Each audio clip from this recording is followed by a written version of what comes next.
அனைவருக்கும் வணக்கம் அன்பர்களே. 12/4/2025 அருமையான குரோதி வருடம் பங்குனி மாதம் 29ஆம் நாள் 12ஆம் தேதி பௌர்ணமி. 12ஆம் தேதி மாலை பௌர்ணமி இரவில் முதல் முறையாக டாக்டர் பட்டம் வாங்குகிறோம். ரொம்ப சந்தோஷமாக இருக்குது. டிபல் டாக்டர் ஷபானந்தர் அவ்வளோதான். டிபேலெல்லாம் பக்கத்தில் கம்பவுண்டர் நர்ஸ் எல்லாம் வச்சுக்கின்னு இனிமேல் ஜோசியம் பார்க்க வந்தால் நம்ம வந்து செக் பண்ணி தான் இனிமேலெல்லாம் ஜாதகம் பார்க்குறது. நினச்சி பார்த்தேன், ஒரு ஜோடர் டாக்டராக பார்த்தா எப்படி இருக்கா அப்படின்னு சும்மா ஒரு கற்பனை ஒன்று பண்ணி பார்த்தேன். டாக்டர் ஷபானந்தர். ரொம்ப சந்தோஷம். இதெல்லாம் வந்து நீங்கள் கொடுத்த அங்கீகாரத்தின் வெளிப்பாடு. ரொம்ப மகிழ்ச்சி. பங்குனி உத்தரத்துக்கு எல்லாம் நிறைய பேர் நல்லபடியாக போய் சாயம் விட்டுருப்பீங்க. ரொம்ப சந்தோஷம். நிறைய பேர் வாழ்த்து தெரிவிச்சிருந்தீங்க துபாய் வர்றதுக்காக. ரொம்ப மகிழ்ச்சி. துபாயிலிருந்து ரிஷபானந்தர். ரொம்ப அருமையான ஊராக இருக்கிறது. 15ஆம் தேதி செவ்வாய்க்கிழமை காலையில் 11 மணிக்கு வந்துடுவோம் கோயம்புத்தூர் ஏர்போர்ட்டுக்கு. அங்கேருந்து சாய்பாபா காலனியில் இருக்கக்கூடிய பாபா கோயிலுக்கு போகலான்ட்டு இருக்கிறோம். நீங்கள் எல்லோரும் வருகை தந்து சிறப்பாக வரவேற்பு கொடுக்க வேண்டுமென கேட்டுக்கொள்கிறேன். ஏன்னா நம்ம அன்பர்கள் எல்லாத்தையும் பார்த்து இந்த டாக்டர் பட்டத்தை உங்களோடு பகிர்ந்து கொள்ள வேண்டுமென நான் விரும்புகிறேன். இது நம்ம எல்லோருக்குமாக கிடைத்தது. எனக்கு கிடைத்ததல்ல, எல்லோருக்குமாக கிடைத்தது.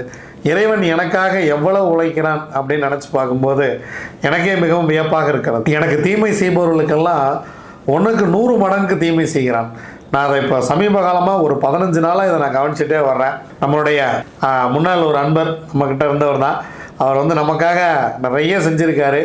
அவருக்கு இறைவன் சமீபத்தில் ஒரு முக்கியமான ஒரு பிரச்சனையை கொடுத்துட்டார். அதனால் அவரும் அதிலேருந்து வெளியில் வரணும் இறைவன் நான் வேண்டிக்கிறேன்.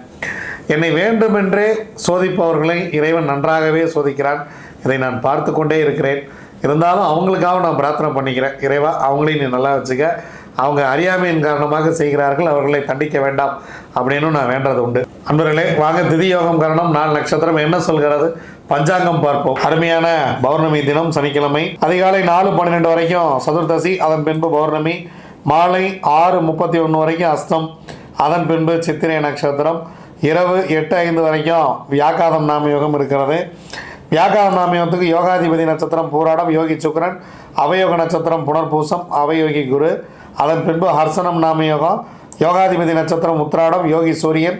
அவயோக நட்சத்திரம் பூசம், அவயோகி சனி பகவான். அதிகாலை 4:12 வரைக்கும் வணிசை கரணம். அதன் பின்பு மாலை 5:08 வரைக்கும் பத்திரை கரணம் கேது. அதன் பின்பு பவகரணம் செவ்வாய். விடுதலை போராட்ட செயற்பாட்டாளர் அண்ணல் தங்கோ அவர்களுடைய பிறந்தநாள். நல்லா கவனிங்க நண்பர்களே. பௌர்ணமி தினத்தில் சனிக்கிழமை எது நடந்தாலும் சனிக்கிழமை தான். நம்ம எதை பண்ணாலும் சனிக்கிழமை தானே பண்ணுவோம். சனிக்கிழமை அன்றே இந்த விருது கிடைக்கிறது. அதில் சித்திரை நட்சத்திரத்தில் தான் இந்த விருது வாங்குகிறோம். என்னுடைய யோகாதிபதி நட்சத்திரம். நாமயோகம் பார்த்தீங்கன்னா சுக்கிரன் யோகி. என்னுடைய கரணநாதனே இன்றைய நாளில் யோகியாக இருக்கிறார். எனக்கு மிகப்பெரிய ஒரு ஆச்சரியமும் மகிழ்ச்சியாகவும் இருக்கிறது. இறைவன் எப்படியெல்லாம் அதை செட் பண்ணி நமக்காக கொடுக்குறார் அப்படிங்கிறது ரொம்ப சந்தோஷம், ரொம்ப மகிழ்ச்சி. உங்கள் அத்தனை பேர்த்தோடைய ஆதரவோடும் நாம் இந்த டாக்டர் பட்டத்தை பெற்றுக்கொள்கிறோம். அன்பர்களே, பஞ்சபட்சி ராசி பலன்கள் புத்தகங்கள் நிறைய பேர் பதிவு பண்ணிட்டு இருக்கீங்க. நிறைய பேருக்கு வந்து சேர்ந்து விட்டது. தேவைப்படுவோர் வாங்கிக் கொள்ளுங்கள். பஞ்சபட்சியால் வாழ்க்கை மாறியவர்கள் பல பேர், ஒருத்தர் 2 பேர்லாம் கிடையாது. பல பேர் நல்ல அனுபவங்களை அனுபவித்திருக்கிறீர்கள். அதனால் பஞ்சபட்சி புத்தக வடிவில் வந்திருக்கிறது. தேவைப்படுறவங்க இந்த ஸ்க்ரீனில் தெரிகிற நம்பருக்கு கூப்பிட்டு வாங்கிக்கோங்க. சனிக்கிழமை அன்னைக்கு வட்டி கட்டுறது, பணத்தை திருப்பி செலுத்துவது, அதெல்லாம் பண்ணுங்கள். வாழ்க்கை ரொம்ப நல்லாயிருக்கும். சனி ஓரையில் சமைக்காமல் 6 to 7 சனி ஓரையில் சமைக்காமல் 7 மணிக்கு மேலே சமைங்க. அதில் குறிப்பாக 6 to 6:30 சமைக்க வேண்டாம். அதுக்கு மேலே நீங்கள் சமைச்சாலும் நல்ல விஷயம்தான். சனி ஓரையில் மட்டும் சமைப்பதை கொஞ்சம் தவிர்த்து கொள்ளுங்கள். உடல் நலம் நன்றாக இருக்கும், உணவுக்கு மட்டும். மற்றபடி சனிக்கிழமை எந்த நல்ல காரியங்களை வேண்டுமானாலும் செய்யலாம். திரும்ப திரும்ப திரும்ப திரும்ப செய்து கொண்டே இருக்கலாம். வாழ்க்கை மிக மிக வளமாக இருக்கும். பௌர்ணமி என்பதால் அம்பாள் வழிபாடு சிறப்பாக செய்யுங்க. மாலை நேரங்களில் அம்பாள் கோயிலில் போய் அம்பாளை வழிபட்டு விட்டு வாருங்கள். ராமநாத சுவாமியை வழிபடுங்கள். வாழ்க்கை மிக மிக வளமாக இருக்கும். குறிப்பாக அமாவாசையில் பிறந்தவர்கள் பௌர்ணமியில் ராமநாத சுவாமியை வழிபடுவது மிக மிக சிறப்பாக இருக்கும்.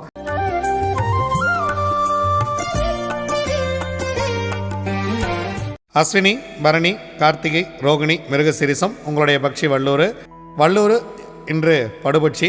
முக்கியமான வேலை இருந்தால் அடுத்த நாள் பார்த்து கொள்ளலாம். இறை வழிபாட்டை மேற்கொள்ளுங்கள். இறைவனை வழிபடுங்கள். முக்கியமான வேலைகள் முக்கியமாக ஏதேனும் துவங்குவதாக இருந்தால் படுபட்சி நாட்களில் செய்ய வேண்டாம். ஸோ அதுக்கு அடுத்ததாக வரக்கூடிய நாட்களில் பார்த்துக்கலாம். அன்றாட செய்யக்கூடிய வேலையை நீங்கள் செஞ்சுக்கிட்டே இருங்க. உங்கள் கடமைகளை செய்வதற்கு உங்களுக்கு எந்த விதமான தடையும் இல்லை. திருவாதிரை, புனர்பூசம், பூசம், ஆயில்யம், மகம், பூரம் உங்களுடைய பக்ஷி ஆந்தை. முதல் ஜாமம் உங்களுடைய பறவை அரசு வேலையில் இருக்கிறது. 100% வெற்றி. எடுக்கக்கூடிய காரியம் ரொம்ப அருமையாக வெற்றி பெறும். காலையில் ரொம்ப ஒரு அருமையான வேலையில் துவங்கியிருக்கு. அடுத்த 2 ஜாமம் உங்களுக்கு சிறப்பாக இல்லை. அதனால் அடுத்ததாக நீங்கள் என்ன செய்ய வேண்டும் என்பதை இந்த ஜாமத்திலேயே திட்டமிடுங்கள். 2ஆம் ஜாமம் துயில் 25% வெற்றி. 3ஆம் ஜாமம் உங்களுக்கு சிறப்பாக இல்லை. 4ஆம் ஜாமம் ஊன் உங்களுக்கு 75% வெற்றி. 5ஆம் ஜாமம் நடை 50% வெற்றி. 6ஆம் ஜாமம் ஊன் 75% வெற்றி. 7ஆம் ஜாமம் உங்களுடைய பறவை அரசில் இருக்கிறது. எடுக்கக்கூடிய காரியம் 100% வெற்றி பெறும். முக்கியமான வேலைகள் இருந்தால் இந்த நேரத்தில் உட்காந்து பிளான் பண்ணுங்கள். 8ஆம் ஜாமம் உங்கள் பறவை சிறப்பாக இல்லை. 9ஆம் ஜாமம் உங்களுடைய பறவை நடை 50% வெற்றி. 10ஆம் ஜாமம் துயில் 25% வெற்றி. பிரம்ம முகூர்த்தம் இதில் நம்ம போய் முக்கியமான வேலை செய்யலாம் அப்படின்னு சொன்னால் நீங்கள் அதை செய்ய வேண்டாம். ஏன்னா பறவை துயில் இருக்கும்போது பிரம்ம முகூர்த்தம் உங்களுக்கு சிறப்பான ஒரு விஷயத்தை உங்களுக்கு கொடுக்காது. ஏதேனும் முக்கியமான காரியங்கள் இருந்தால் நீங்கள் விடுந்த பின்பு பார்த்து கொள்ளலாம். உத்திரம், அஸ்தம், சித்திரை, சுவாதி, விசாகம் உங்களுடைய பக்ஷி காகம். முதல் 2 ஜாமங்களுமே உங்களுக்கு சிறப்பாக இல்லை. இறைவனை வழிபட்டு விட்டு இந்த நாளை துவங்குங்கள். 3ஆம் ஜாமம் ஊன் உங்களுக்கு 75% வெற்றி. 4ஆம் ஜாமம் நடை 50% வெற்றி. 5ஆம் ஜாமம் உங்களுக்கு மிக சிறப்பாக இருக்கிறது. உங்களுக்கு இந்த அருமையான மாலை வேலை உங்களுக்கு அரசு வேலையில் இருக்கிறது. முக்கியமான வேலை ஏதேனும் இருந்தால் இதில் துவங்குங்க. ஏன்னா இந்த அரசு வேலை அப்படிங்கிறது உங்களுக்கு இந்த மாலை வேலை தான் வருது. திரும்ப பார்த்தீங்கன்னா நள்ளிரவு நேரத்துக்கு போயிடுது. அதனால் முக்கியமான வேலை இருந்துச்சுன்னா இந்த நேரத்தில் பிளான் பண்ணிக்கிறது ரொம்ப பெட்டர். 6ஆம் ஜாமம் துயில் 25% வெற்றி. 7ஆம் ஜாமம் ஊன் 75% வெற்றி. 8ஆம் ஜாமம் அரசு 100% வெற்றி. 9ஆம் ஜாமம் சிறப்பாக இல்லை. 10ஆம் ஜாமம் நடை பிரம்ம முகூர்த்தம் 50% மட்டுமே காரிய வெற்றியை கொடுக்கும். முக்கியமான வேலை இருந்தால் நீங்கள் முக்கியமாக செஞ்சே ஆகணும்னு இருந்தால் இந்த வேலையில் செய்யலாம். சிறப்பான வேலை வேண்டுமெனில் பிறகு பார்த்து கொள்ளலாம்.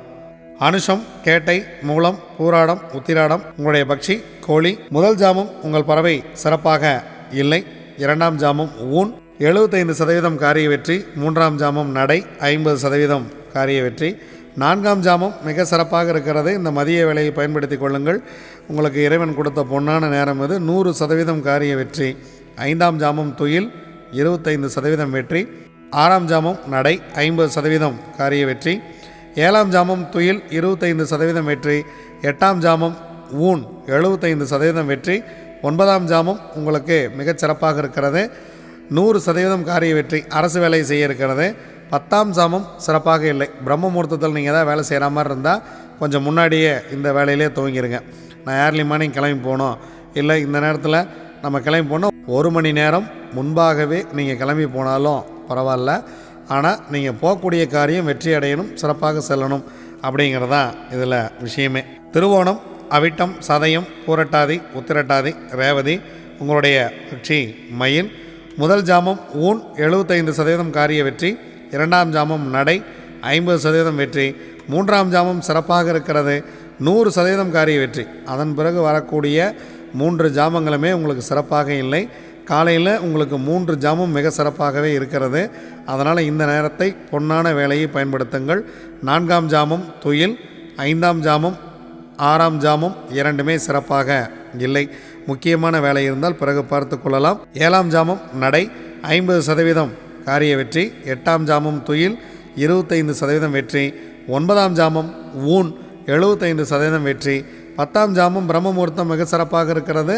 எதை தோங்குவதாக இருந்தாலும் இந்த நேரத்தில் தோங்குவது மிகப்பெரிய ஒரு வெற்றியை உங்களுக்கு கொடுத்துவிடும். வாங்க நம்ம தொடர்ந்து பயணிப்போம். நன்றி, வணக்கம். நான் உங்கள் தம்புரான் ரிஷபானந்தர்.